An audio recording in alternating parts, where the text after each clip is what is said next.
So we're ready to make a transfer curve. You should already have sound going through the console and going to the speakers. And they're going through the left output of the console. The right output of the stereo bus is going off to the reference input, input 2 of your audio interface. And together, comparing those two together should make a transfer curve. Here's Spectrum. Let's go to transfer mode. And yeah, I'm just going to do Command T. You could always go up here and do it through this method and create a new transfer measurement here, but I just prefer Command T. And I say, let's call it Octa. And I'm going to use my Octa capture input, which I set up in the previous video, and have input 1 and input 2 being my measurement and reference respectively. Respectively? I don't know. Okay. And hit OK on that. I should see them coming in, and they should create a transfer curve. And for you definitely want to do a time alignment here and get the system delay right. I'm running through an electronic device, so there's a tiny bit of delay there. I will insert it. You know, maybe you'll want to mess with your phase smooth, your magnitude smooth, may look all nice and all that. But adjust your delay, and you're good to go. You don't have to take a screenshot of this because we're going to be doing other things. This was just a setup. Okay, so that is objective 2.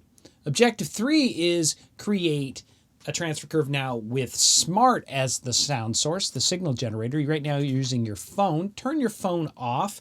The equivalent for me is unplugging Smaart from the music source.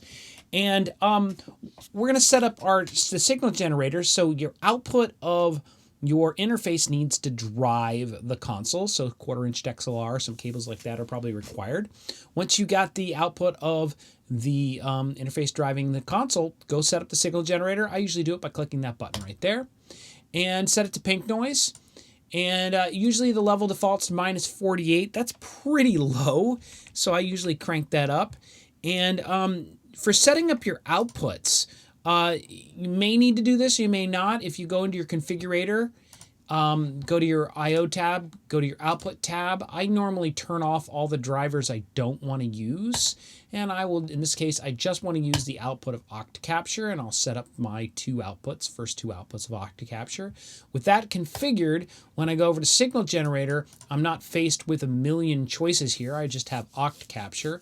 And just set up your main output. Your main output's going to be probably output 1, feeding off your console. I'm doing something different here. I'm going to take an aux output and go out of output 2 because that's how I'm creating it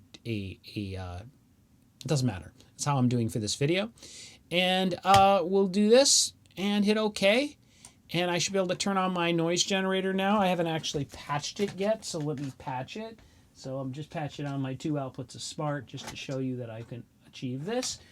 And turn it on, and there we go. And I'm gonna hit the V key to reset the averager.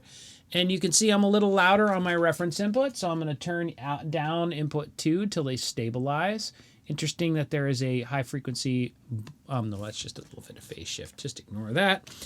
And you know, you should see of course, you're going to see a much more realistic curve than that. But with that going, we now hear, of course, you're hearing pink noise through the space right now, and you can mute that as needed. But that is getting us through this third objective.